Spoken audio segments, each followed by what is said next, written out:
Do you wonder how to survive the launch of Nostalrius with so many people playing? Do you want to get a head start and be ahead of everyone else? Well, I'm here to help you today. So, we're starting right now.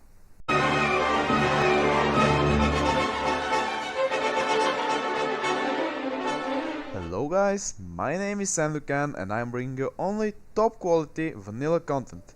Today, I'll be giving you my first video of my vanilla guide series and we'll be talking about the launch of Nostalrius.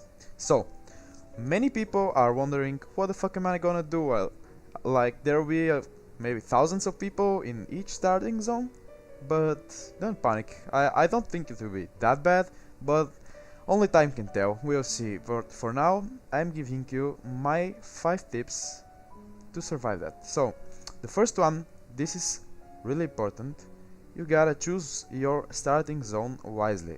For example, there are 2 starting zones, one of each faction, where 2 races start in that zone. So this would be Dumb Roll for the dwarves and Durotar for the orcs and trolls. And especially Durotar is really populated because the orcs are maybe the second most played horde race, and dwarves don't have so much player base, but the orcs are a lot, and Durotar will be horrible to level.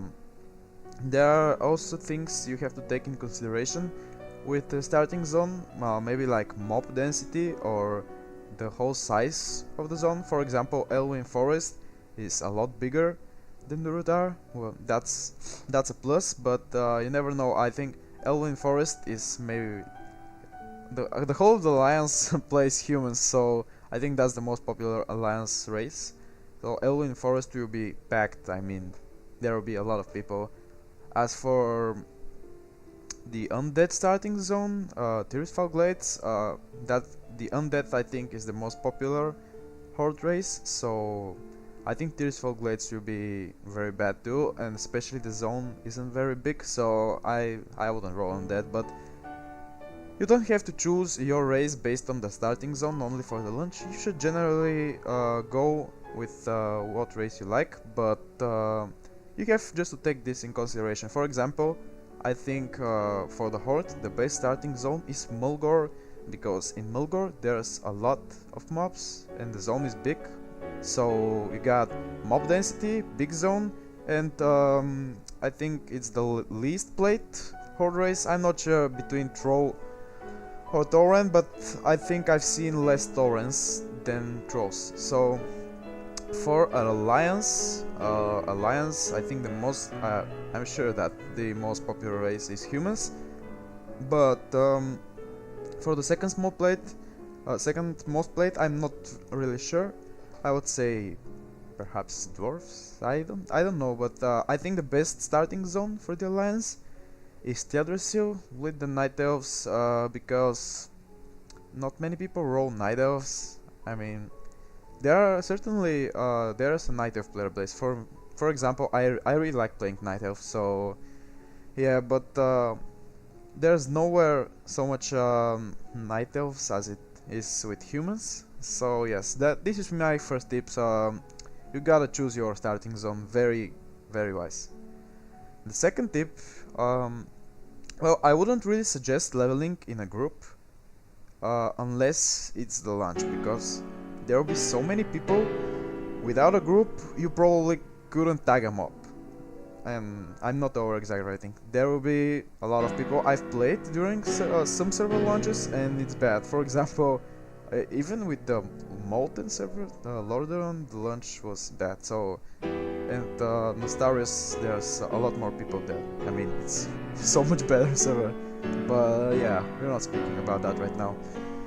So, I've seen some data about the XP multipliers. Thing is that when you level with a group, the XP is, for example, for a group of 2 people, the XP will be halved. And if you get 100 XP for one mob in a group of 2 people, you get 50 XP. But the thing is, where you level with a group of, for example, 3, 4, or 5 people, there is a bonus. I think it's a 10% bonus. Let's see, when you kill a mob in a group of 3 people, the XP is shared by 3.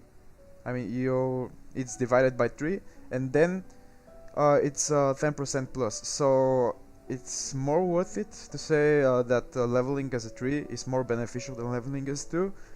But yeah, this is a fact though. For 4 or 5 people, the multiplier is the same, but the XP is divided to so much, so I'm not really sure.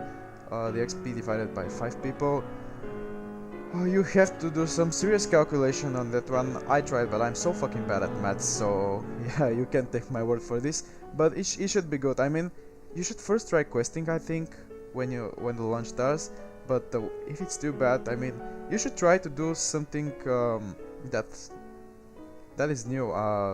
Don't do the quest that everyone does. I mean, just try to do something different. Try to do something that no one else could think about. That's a good tip. And another very important thing, if you want to get a head start, if you want to be ahead of everyone else, you shouldn't read quest text or loot with left click. I mean, you don't think that this wastes a lot of time for you, but if you calculate it in the big picture, I mean, if you kill 40 mobs per se, and you loot them each one by one with left click, it takes some time, so make sure you shift right click, I mean auto loot everything.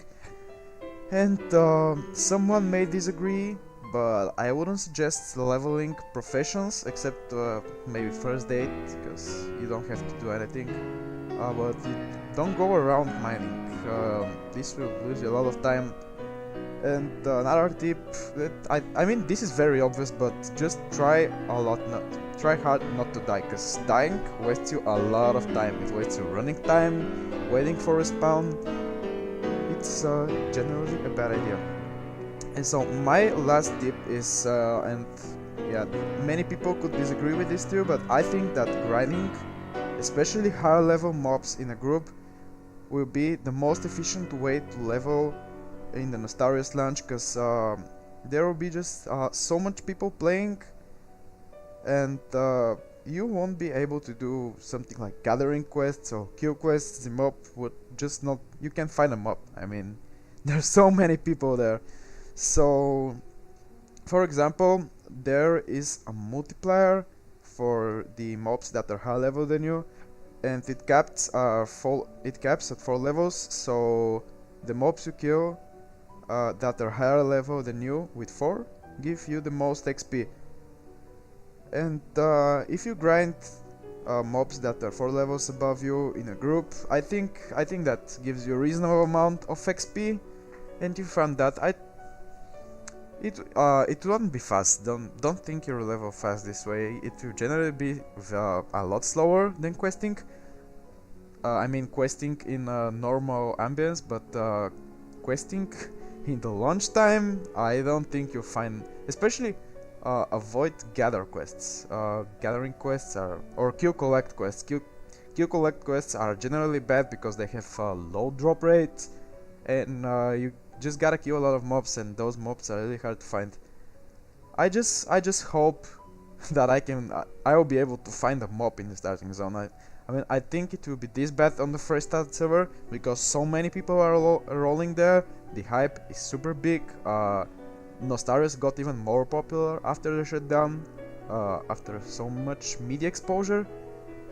So this won't be a problem. I think that in time the things will turn out great, but the few 2 weeks will be bad. And those tips are fine, I mean, but we didn't even mention lag. I mean, I think the servers will go I don't know, even so many people, I don't think the servers can handle it. Even now on the 20th November there will be a stress test checking this, but I think we will surpass or exceed every expectation that the Nost or Elysian team had about the population, because the hype is real. I mean, I'll play with two friends of mine that played Legion, and they liked it, and they got so hyped when I told them the story about Nostalrius and shit. So yeah, they even got hooked about this. And so many people will be coming, if not to play the whole adventure of Vanilla, because Vanilla is one big adventure. It is just once in a lifetime experience. I mean, if you experience the whole thing, it's just so beautiful, so good. And yeah, I think that's what I got for you today, guys. I hope that this was good for you, and you can always tell some other tips that I haven't thought about in the comments. And see you guys next time.